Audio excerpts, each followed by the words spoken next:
Nagsimula tayo doon sa mga direktang naapektuhan ng kaguluhan.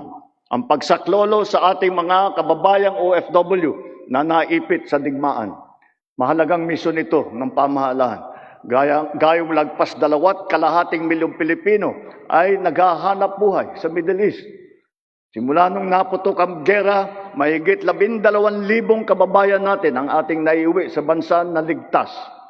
Mahigit 140,000 OFW naman ang ating nabigyan ng sari-saring tulong sa gitna ng kaguluhan sa Middle East. Tulad ng pagkain, tulong pinansyal, pagpapagamot at masisilungan. Pag-uwi sa Pilipinas, sila ay ating tinulungan upang makapagsimula muli sa pagpahanap buhay sa pamamagitan ng Action Fund at OWA Kabuhayan Program. Ang iba naman ay nilapit natin sa PESO o kaya'y sinama natin sa bayanihan para sa Balikbayang Manggagawa Job Fair. Samantalang ang iba ay tinulungan natin makapaghanap buhay muli sa ibang bansa.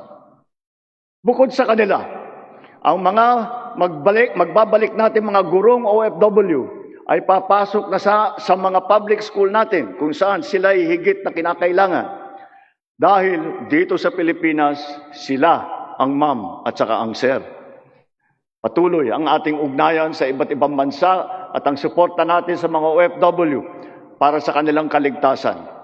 Lalo na at may mga kababayan tayong nasawi o hanggang ngayon ay nawawala sa Middle East.